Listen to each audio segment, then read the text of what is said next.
Bom, pessoal, então, como combinado, nós vamos estudar nessa aula os dois modelos de diodos, né? O modelo do diodo ideal e o modelo do diodo real. Então, qual que é a diferença entre esses dois modelos?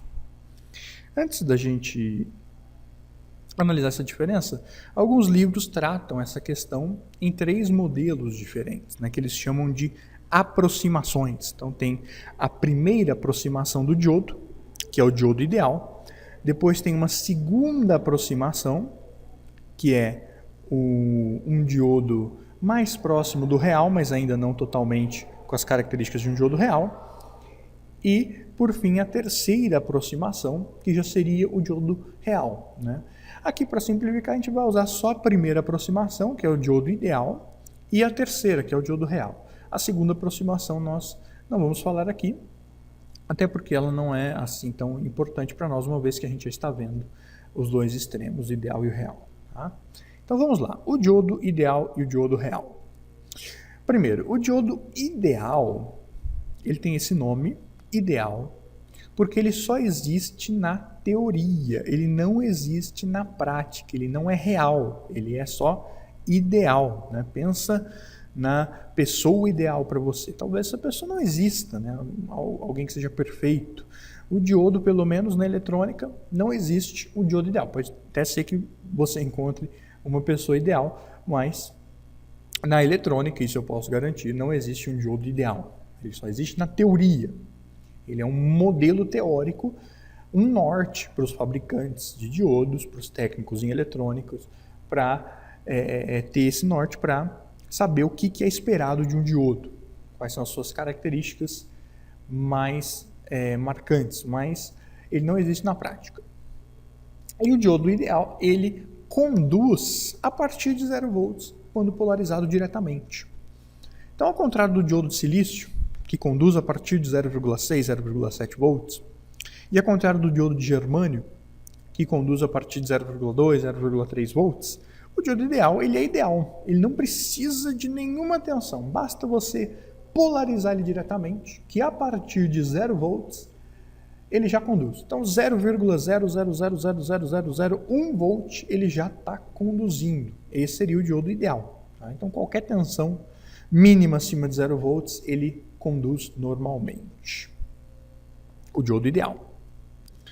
Já o diodo real, ele conduz a partir de 0,6 ou 0,7 volts, se for de silício, ou entre 0,2 e 0,3 volts, se for fabricado de germânio. Então, essa é talvez a principal, ou uma das principais diferenças do diodo ideal, que é só teórico, que é perfeito, para o diodo real, que pode ter algumas características mais próximas ou menos próximas da perfeição, mas nunca vai chegar a ser um diodo ideal. E aí uma informação importante que eu já tinha adiantado para vocês na aula passada. O valor a partir do qual o diodo começa a conduzir é chamado de tensão de joelho ou V-gama. Essa letra aqui que parece um Y, na verdade é uma letra grega chamada gama, a terceira letra do alfabeto grego. Tem o alfa, o beta e depois a terceira é o gama. E essa letra, quando vocês virem ela, né, esse V-gama, ou ouvirem falar de tensão de joelho, ou tensão da barreira de potencial, já sabem então que a tensão a partir da qual o diodo começa a conduzir corrente.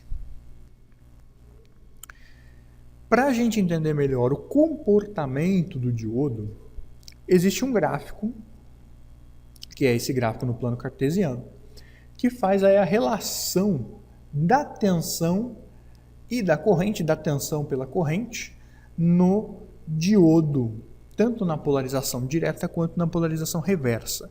Através desse gráfico, a gente vai conseguir entender perfeitamente como o diodo funciona nas duas polarizações. Tá? O gráfico ele é dividido em duas partes. A parte superior direita, que é quando a tensão é positiva e a corrente também é positiva, que é a polarização direta.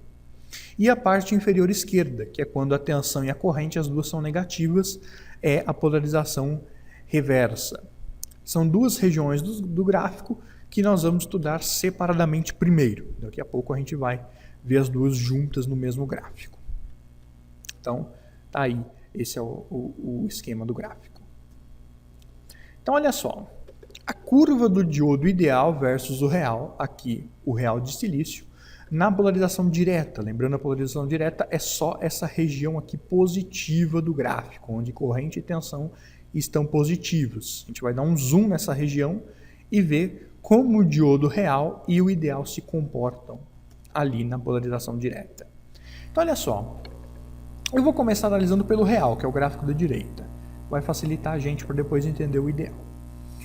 No gráfico do diodo real de silício, nós temos aqui o seguinte comportamento, né? Quando a tensão, que é esse eixo aqui, o eixo horizontal, é zero, a corrente é zero. Quando a tensão direta, VD, tensão direta, é 0,1 volts, a corrente continua em zero. Percebam a linha azul que ela continua em zero. A corrente continua em zero com a tensão de 0,1 volts. Quando a gente coloca uma tensão direta de 0,2 volts no diodo, a corrente continua em zero. Quando a gente aumenta para 0,3 volts, a tensão para 0,3 volts, a corrente continua em zero.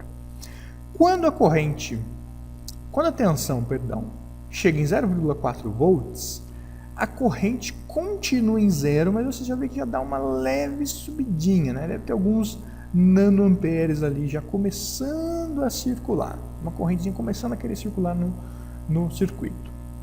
Quando a tensão direta do diodo sobe para meio volt, diodo de silício, tá, gente? Se fosse de germânio, já estaria conduzindo. Silício, vocês sabem que é 0,7 volts. Quando a tensão direta sobe para meio volt, 0,5 volts, o que acontece com a corrente? Vocês percebam que ela já não é zero, tá? Ela já tem um valorzinho ali muito pequeno, mas tem uma corrente passando pelo diodo já. Esse é o diodo real, tá? No diodo real de silício, com 0,4, 0,5 volts, diretamente polarizado, ele já permite ali uma pequena passagem de corrente, tá? E conforme eu vou aumentando essa tensão para 0,6 volts, a corrente já vai aumentando. De maneira que quando chega em 0,7, aí ele começa a conduzir de vez. É por isso que essa tensão, que nós chamamos de V gama, também é chamado de tensão de joelho, porque esse gráfico aqui, o ponto em que o diodo começa a conduzir mais plenamente a corrente, lembra um pouco um joelho, tá? O joelho de uma pessoa. Então, essa tensão V gama, que é a tensão de condução do diodo, é também chamado de tensão de joelho. Tá? E se o circuito demandar mais corrente, o diodo vai ter uma queda de tensão maior, de 0,8 volts, 0,9 volts, né? Quanto maior a corrente que vai passar pelo circuito, maior vai acabar sendo a tensão direta sobre o diodo. Mas o ponto em que ele realmente começa a conduzir a corrente com mais intensidade é a tensão do joelho, é o V gama, é a tensão da barreira de potencial. Tá? Essa curva aqui do diodo real, ela pode variar de diodo para diodo, depende do modelo, mesmo dois modelos de diodos diferentes. Sendo feito de silício, essa curva pode variar, ele pode começar a conduzir um pouco antes ou um pouco depois. Normalmente, os diodos de alta corrente, eles conduzem antes, com 0,5, 0,6 volts, eles já estão conduzindo uma boa corrente, tá? Mas isso varia. A regra geral é 0,7 volts para o silício, 0,3 para o germânio, embora, como a gente está vendo aqui no gráfico, as coisas não sejam tão exatas assim, né? Ele conduz corrente pouca, mas conduz com uma tensão um pouco menor do que a tensão de joelho daquele material. O mesmo acontece com o germânio, tá? Só que com 0,3 volts.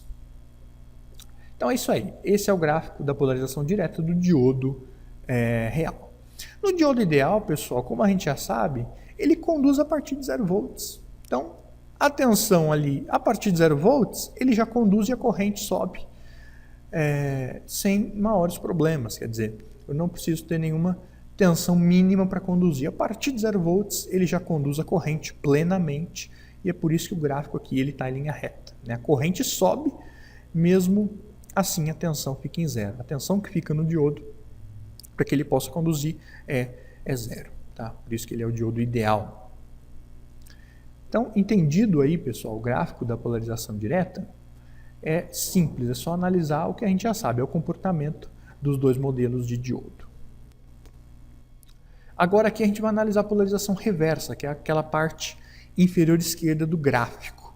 Por isso o gráfico mudou agora, né? O eixo das tensões veio aqui para cima, o eixo das correntes veio aqui para a direita. Porque agora a gente está trabalhando com essa região aqui da polarização reversa do gráfico. Vamos ver então como ela funciona? Vamos analisar o real primeiro, olha só. O diodo polarizado reversamente. No caso aqui de silício, mas não vai fazer diferença, o de germânio vai funcionar da mesma forma.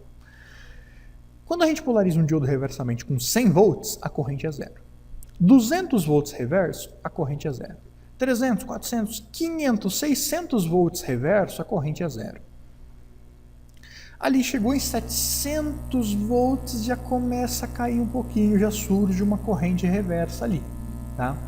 Mas o que eu quero focar aqui com vocês é o seguinte: o diodo polarizado reversamente, ele não conduz corrente, claro, mas tudo tem um limite, né? Eu não vou fazer um raio cair em cima do diodo com milhões de volts e esperar que ele não vá conduzir corrente. Tudo tem um limite. E esse limite, que é até onde o diodo polarizado reversamente consegue segurar a corrente, é a chamada tensão de ruptura, sigla VBR, né? De tensão VBR de breakdown.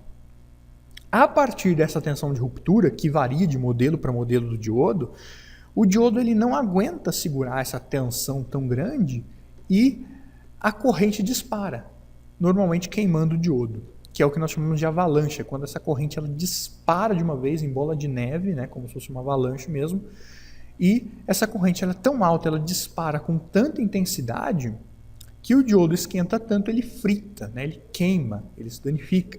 E aí ele não serve para mais nada. Então, o diodo ideal ele tem essa limitação. Ele tem uma tensão de ruptura, que é a tensão até onde ele aguenta, polarizado reversamente, claro, é a tensão até onde ele aguenta segurar a corrente. A partir dali, se a tensão aumentar acima daquele valor, ele rompe, é a tensão de ruptura, ele rompe, acontece a avalanche, a corrente cresce muito rapidamente e ele queima.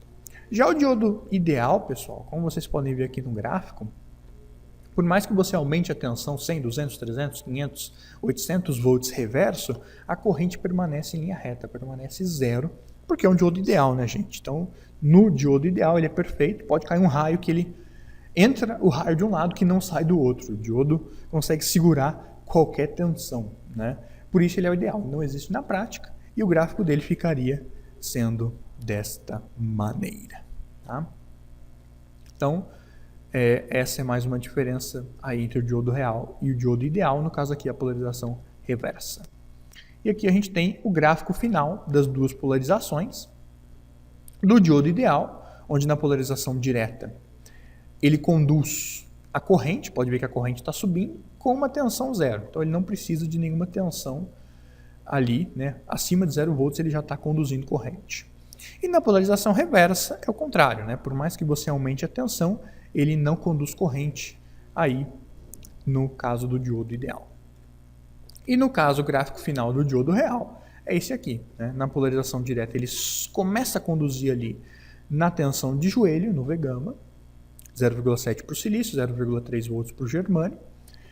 E na polarização reversa ele não conduz corrente até chegar próximo da tensão de ruptura, VBR, que, se for ultrapassada essa tensão, a corrente dispara em avalanche e o componente deve queimar. Então tá aí, gráfico final do diodo ideal e gráfico final do diodo real. Espero que vocês tenham entendido esses dois gráficos, tá ok? Então, pessoal, isso aqui a gente vai abordar na próxima videoaula. Vamos finalizar aqui com essa questão dos gráficos. Muito obrigado a todos e até a próxima. Valeu, falou!